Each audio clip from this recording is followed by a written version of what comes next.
Baik, selamat sore teman-teman semuanya.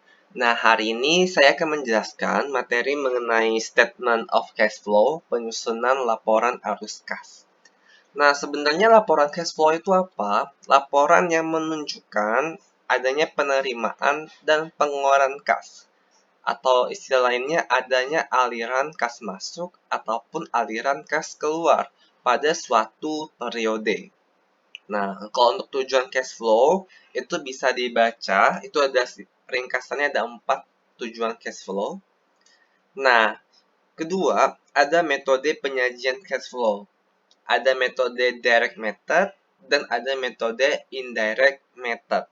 Nah, perbedaannya di mana? Perbedaannya itu hanya dalam penyusunan laporan arus kas aktivitas operasi. Nah, di cash flow itu ada 3 jenis aktivitas. Ada operating activities, ada investing activities, dan ada financing activities. Nah, kalau operating activities itu berkaitan dengan kegiatan operasional perusahaan pada suatu periode. Jadi fokusnya itu hanya di current asset dan current liability. Kalau investing activities itu fokusnya itu lebih ke non-current assetnya atau hal-hal yang berkaitan dengan investasi. Terus ada financing activities. Nah, kalau financing activities ini berkaitan dengan non-current liabilities dan perubahan dalam ekuitas. Jadi itu intinya aktivitas-aktivitas tersebut. Jadi nanti kalian harus bisa mengelompokkan nih, misalnya hutang dagang berarti masuk ke aktivitas mana? Berarti masuk ke aktivitas operasi. Terus kalau ada penerbitan saham berarti masuk ke aktivitas mana? Berarti masuk ke aktivitas financing. Seperti itu, ya. Nah, terus untuk item-item yang lebih detail lagi, kira-kira ini masuk mana, masuk mana, masuk mana dalam aktivitasnya, kalian bisa lihat di PSAK 2, yaitu mengenai arus kas. Nah, PPT-nya terlampir, nanti kalian bisa baca-baca ya.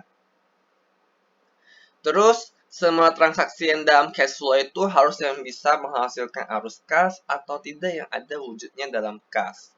Jika tidak ada kasnya, maka kita hanya disclose atau kita ungkapkan aja dalam laporan keuangan. Nah, maksudnya apa? Biasanya kalau di income statement, itu kan biasanya ada biaya depresiasi. Terus ada biaya amortisasi. Ada bad debt expense, ya. Nah, ini adalah jenis-jenis transaksi yang dikategorikan sebagai non-cash expense. Atau sebenarnya itu biaya atau pendapatan yang tidak ada uangnya, teman-teman. Itu bisa menambah net income kita, tapi atau mengurangi net income kita, tapi itu sebenarnya tidak ada wujud cash-nya. Oke. Nah, nanti untuk lebih detailnya kita sambil kerjain di problem 7, ya. Nah, di problem 7 ini teman-teman akan disajiin sebuah soal. Nah, soalnya yang pasti nanti akan tersedia sini adalah laporan statement of financial position-nya. Tapi bedanya, ini laporannya itu disajikan secara komparatif. Atau istilahnya ada perbandingannya. Perbandingan antara tahun 2018 misalnya dengan 2019. Jadi pasti ada 2 tahun yang akan dibandingkan. Itu yang pertama. Yang kedua, nanti akan ada laporan income statement. Nah, laporan income statement ini akan menggunakan laporan yang terbaru. Kalau misalnya dibandingin 2018 dan 2019, maka income statement-nya itu akan yang 2019. Terus nanti akan disajikan juga informasi-informasi tambahan yang berkaitan dengan akun-akun tersebut. Nah, seperti itu ya. Jadi nanti pasti akan disajiin soal-soal seperti ini. Cukup panjang. Oke? Nah, intinya di sini di AD2 tadi kan dikatakan ada 2 jenis metode ya. Ada metode direct dan metode indirect. Nah, kalau di AD2 yang kalian pelajari adalah metode indirect. Oke, karena nanti di intermediate 2 tahun depan baru kalian dijelasin nih teman-teman metode yang direct-nya. Oke. Bedanya cuma di aktivitas operasi aja kok. Nah, sekarang kita kerjain. Step pertama, ini kan tidak perlu diketik atau tulis ulang. Cukup kan tulis di sebelah soal-soal kalian aja. Oke, ini kan dari sini nih sebenarnya. Nah, kalian cukup tulis di sini aja. Tulis apa? Yang perlu kalian tulis adalah perbedaannya. Terjadi kenaikan atau penurunan nilai dari tahun sebelumnya dan tahun sekarang. Misalnya sekarang tahun 2019 nih. Kita lihat dari 2018-nya. 2018 ke 2019-nya terjadi penurunan atau tidak. Misalnya nih, paten. Oke, paten tahun 2018 nilainya adalah 20 juta. Terus tahun 2019 nilainya menjadi 15 juta. Ini turun atau naik? Nah, pasti ini adalah turun. Makanya nanti saya tulis statusnya menurun. Nah, kalian harus cari tahu dulu nih teman-teman perubahan pada SOFP-nya itu berapa untuk setiap akun, untuk setiap semua akun yang ada di SOFP. Ya, jadi kalian kurangin, jangan sampai salah memberi informasi ini meningkat atau menurun ya. Semuanya kalian masukin kecuali return earning. Nah, return earning ini pengecualian khusus, kalian tidak perlu menghitungnya. Ya, tidak perlu menghitungnya kalau untuk return earning. Nah, setelah step ini selesai, sebenarnya kita langsung nih buat laporan arus kasnya. Oke, langsung buat laporan arus kasnya. Cuman, kita butuh tahu nih berapa sih nilai-nilai yang harus saya masukin dalam laporan ini. Benar ya? Nah, masukin angka-angkanya, kita akan didukung dengan laporan SOFP ini dan laporan atau informasi tambahan yang ada di soal. Oke. Nah, sebelumnya saya tunjukin dulu format laporan arus kasnya. Nanti di atas itu akan ada judul, seperti biasa, bisa dilihat. Terus yang pertama itu nanti kalian buat kayak gini nih, ada aktivitas operasi. Oke. Terus setelah itu di bawahnya ada aktivitas investasi. Terus yang berikutnya di bawahnya ada aktivitas financing. Nah, nanti di sini adalah nilai-nilai. Oke, nilai-nilainya apakah dia balance atau tidak. Jadi nanti ending cash balance kita harus seperti cash yang ada di tahun 2019. Ya. Nah, ini ada notes nanti untuk transaksi yang tidak ada kaitannya dengan cash. Seperti itu. Oke, ini laporannya. Nah, sekarang kita mau mulai kerja. Nah, yang pertama yang perlu kalian masukin adalah net income-nya. Jadi, tujuan disajiin laporan income statement salah satunya itu. Kalian akan dikasih tahu berapa sih net income yang dialami pada tahun 2019. Ini supaya saya nggak bolak-balik, jadi saya langsung baca dari HP saya ya. Nah, income statement menunjukkan bahwa net income pada tahun 2019 adalah 225.496.500. Oke, besar ini. Nah, setelah itu selesai, udah, kita langsung kerjain berdasarkan informasi tambahan. Oke ya, jadi nanti yang tabel-tabel ini belakangan, kita mulai dari informasi tambahan terlebih dahulu. Ini nggak wajib buat informasi tambahannya. Yang kalian wajib buat tuh hanya laporan arus kasnya ini doang. Cuma pasti kalian butuh buat ini sih untuk coret-coret atau sebagai alat bantu kalian, ya. Nah, informasi yang pertama, paten diperoleh pada 1 Februari 2018 dan akan diamortisasi selama 5 tahun. Nah, setelah baca ini, kalian lihat lagi nih di informasi tambahan kalian.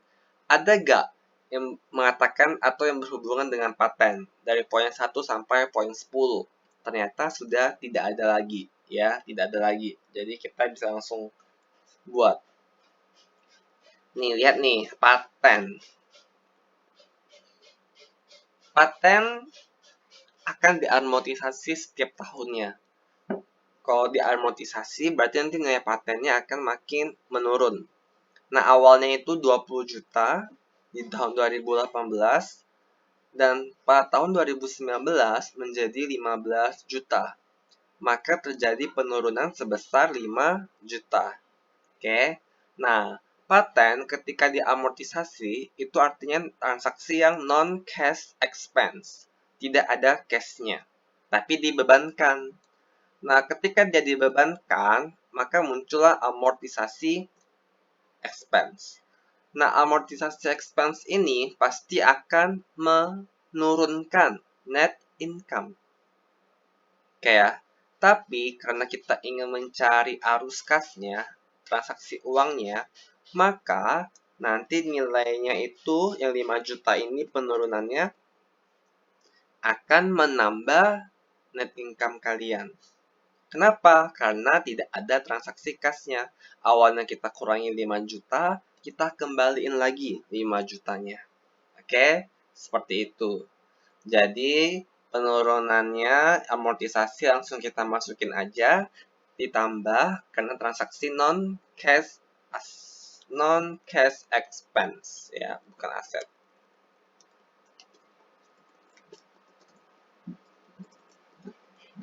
Oke, kita langsung baca lagi informasi tambahan kedua. Menjual seperempat tanah milik perusahaan dengan menerima keuntungan sebesar 15 juta. Perusahaan juga membeli tambahan tanah di daerah lain dengan menerbitkan 23.000 lembar saham biasa, di mana harga di pasar adalah 1.950 dan ada penambahan uang tunai.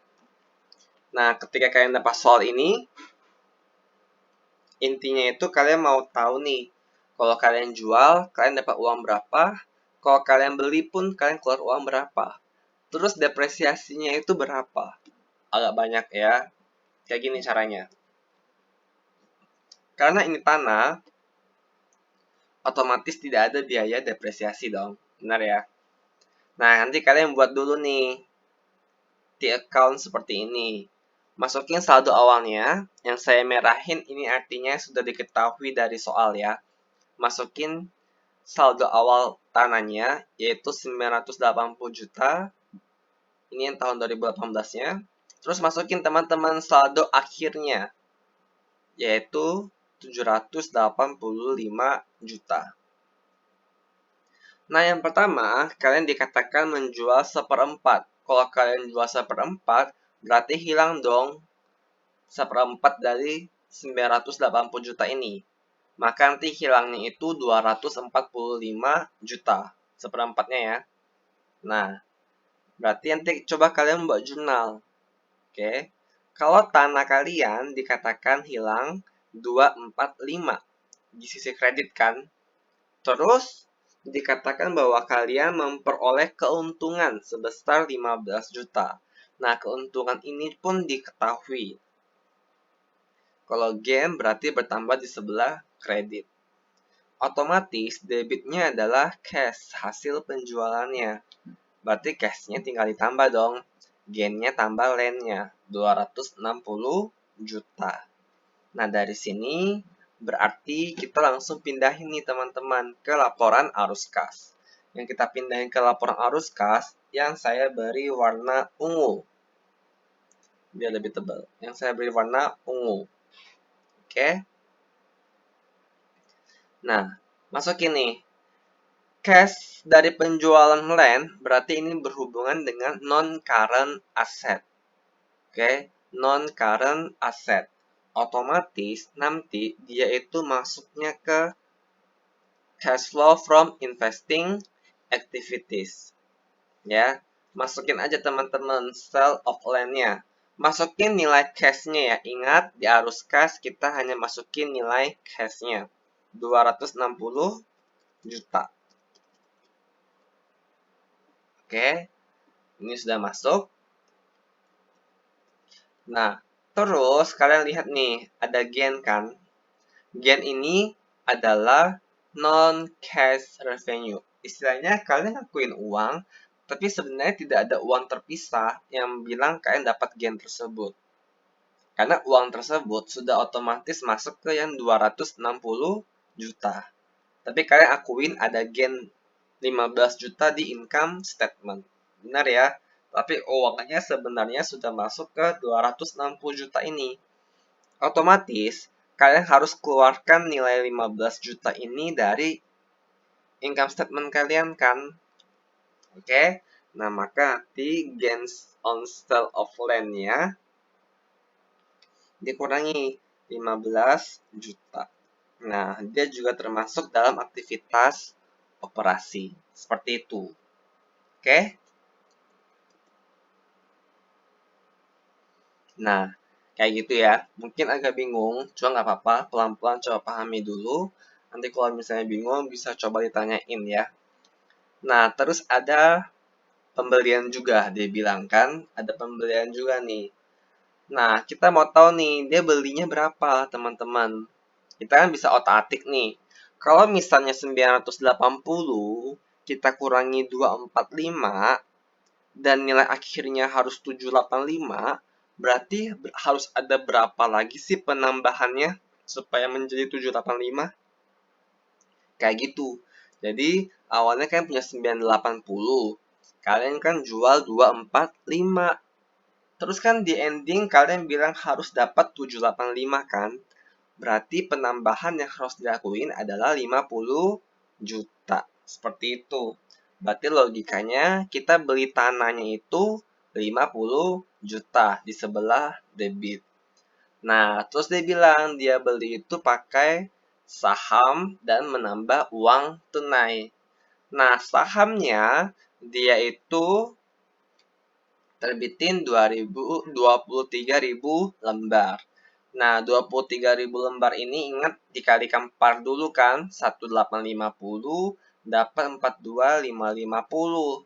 Terus harga pasarnya 100 perak lebih tinggi, berarti 100 dikali 23.000.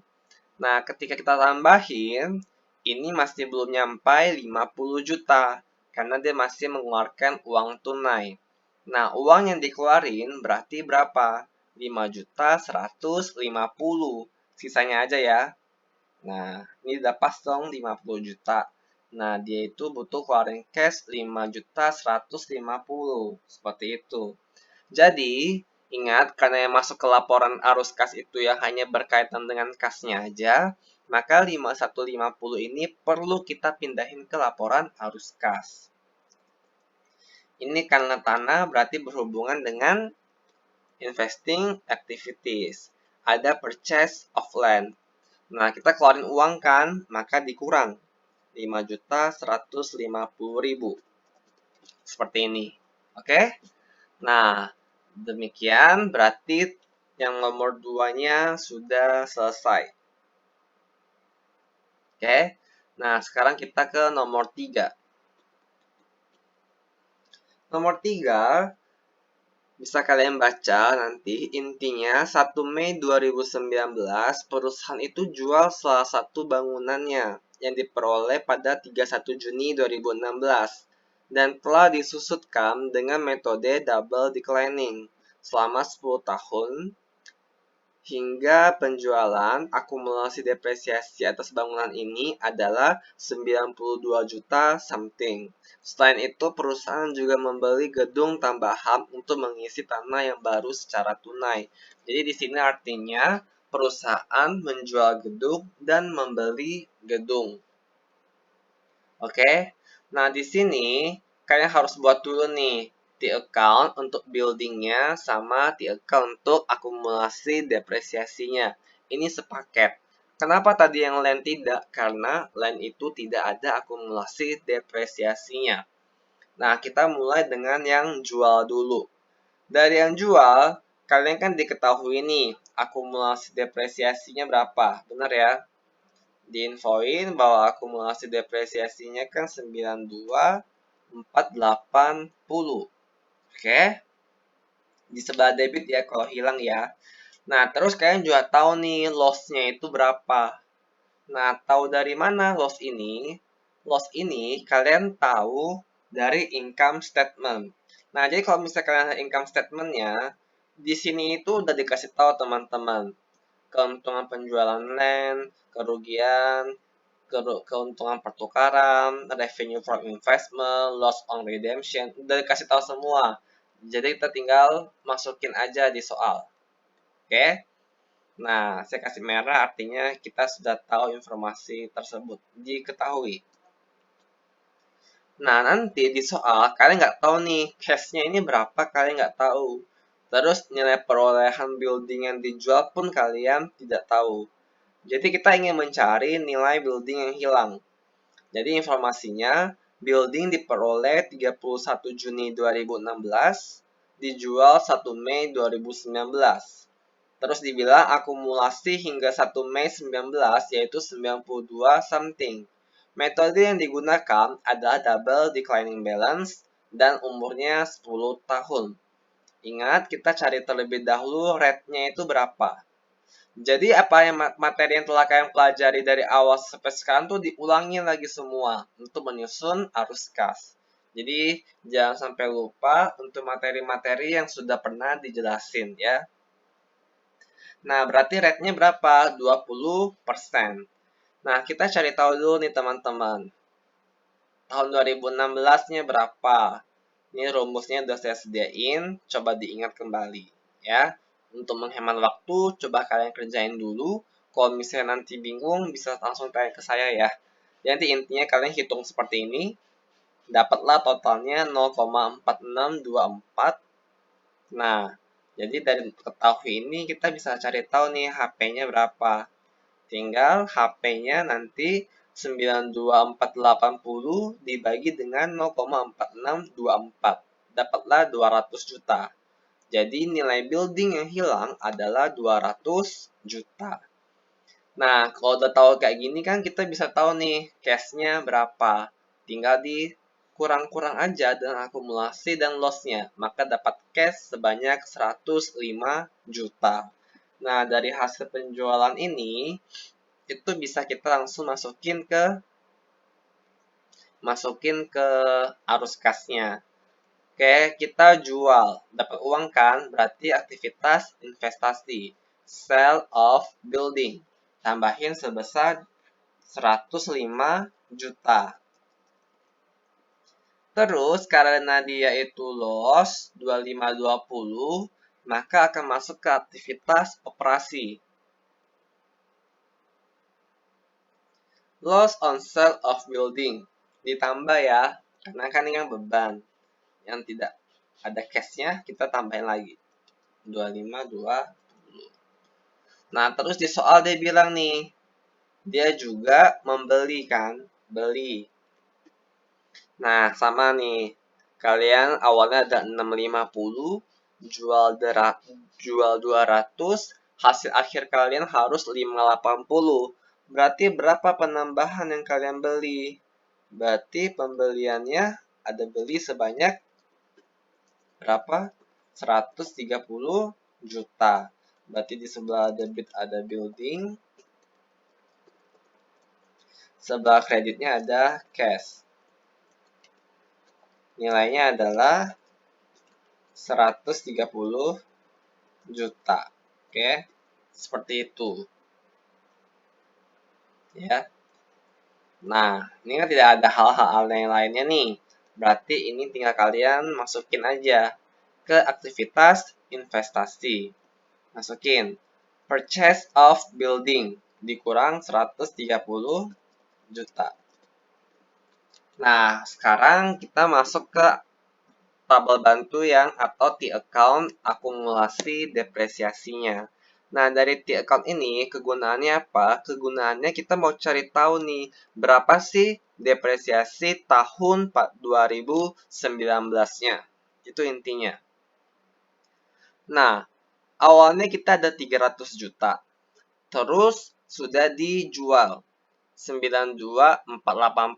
Berkurang di debit dong. Nah, endingnya itu nanti akumulasinya harus 295.920. Berarti berapa penambahan depresiasinya? Tinggal nanti 300 kurangi 92480 kurangi 295.920. Nanti dapatlah 88.400. Berarti ini biaya depresiasinya di tahun 2019. Nah, tentunya depresiasi ini sudah mengurangi net income kan? Karena itu transaksinya non-cash expense, makanya harus kita tambahin lagi. Oke? Harus kita tambahin lagi ke biaya depresiasi. Nah, tadi biayanya berapa ya? 88.400. Nah, nanti kalian mau pisah boleh depresiasi expense, building, machine, vehicle, dan lain-lainnya. Cuma nanti saya gabungin semuanya ke depresiasi expense ya. Oke? 88.400 ditambah karena itu adalah non-cash expense. Oke, nomor 3-nya, informasi nomor 3-nya udah selesai. Bisa nanti kalian coba pelajari karena udah saya cukup tuliskan dengan detail di sini ya. Nanti coba dipelajari lagi. Nah, sekarang yang nomor 4. Yang nomor 4 itu juga cukup sama seperti yang sebelum-sebelumnya. Dikatakan tidak terdapat transaksi penjualan atas kendaraan, tetapi perusahaan membeli kendaraan baru. Nah, ya udah, kalian teman-teman lihat aja. Saldo awalnya 84 juta, saldo akhirnya 90 juta. Berarti secara logikanya ada penambahan sebanyak 6 juta. Berarti akan ada pembelian vehicle sebanyak 6 juta. Ya udah, masukin ke laporan arus kas.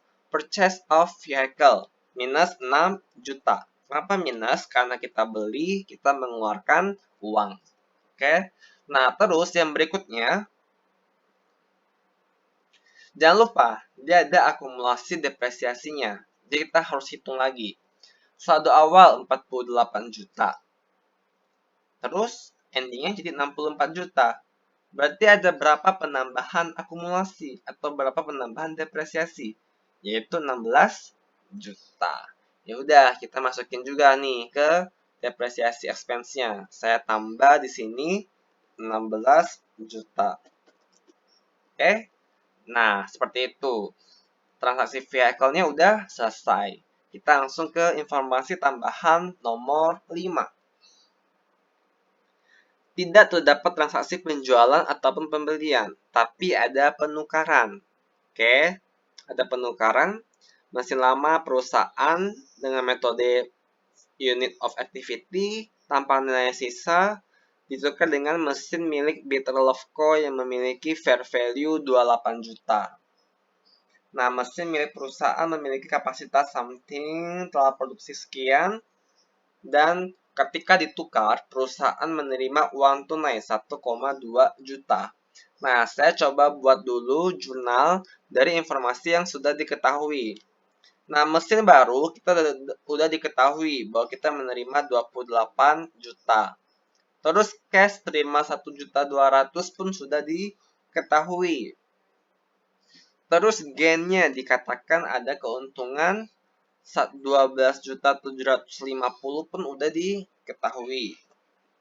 Jadi 3 informasi ini sudah diketahui semua. Nah, coba kita ke mesinnya teman-teman. Awalnya kita punya 169. Oke. Nanti di akhir itu harus menjadi 162 juta. Kita di sini tahu nih, kita ada penambahan karena penukaran 28 juta. Otomatis yang hilang berapa supaya tetap 162 juta? Saya tinggal 169 kurangi 28 kurangi 162 juta. Dapatlah 35 juta. Nah, maka nilai mesin yang hilang adalah 35 juta. Oke, kalau gitu kalau mau cari akumulasi depresiasinya bagaimana? Tinggal kalian selisihin nih debit sama kreditnya. Nanti dapat 18.550.000. Oke ya. Nah, jadi kalian masukin ke sini 18.550.000. Nah, sama bacanya. Awalnya 85 juta, kita tukar berarti akumulasinya hilang 18.550. Dan nanti di endingnya itu harus menjadi 70 juta. Berarti ada penambahan akumulasi sebanyak 3.550.000. Seperti itu ya. Nah, yang dimana yang perlu kita masukin ke laporan arus kas, yang perlu kita masukin hanya yang cash ini, pasti sama yang gain ini, ya. Berarti exchange of machine kita tambah 1.200.000. Terus gainnya itu tadi harusnya berkurang 12.750 ya. Kata gain kita kurangin. Oke? Nah, seperti itu. Berarti untuk transaksi yang mesin juga sudah selesai. Jadi kita hanya fokus ke yang ada berkaitan dengan cash-nya. Nah, sekarang informasi tambahan yang berikut ini. Nah, sebelum itu coba kita lihat tabel yang tadi. Tabel ini saya kasih tanda dulu nih teman-teman yang udah kita selesaikan ya. Paten udah selesai, land juga udah selesai, building udah selesai, akumulasi depresiasi building juga udah selesai, vehicle udah selesai, akumulasi depresiasi vehicle juga udah selesai, mesin juga udah, akumulasi depresiasi mesin juga udah. Saya kasih tanda kayak gini. Clear. Oke ya. Nah, karena ini videonya udah 30 menit, kita udah sampai poin kelima. Sekarang saya akan pecah ke part 2 supaya tidak terlalu panjang ya. Jadi di video kedua kita akan melanjutin dan itu adalah part keduanya.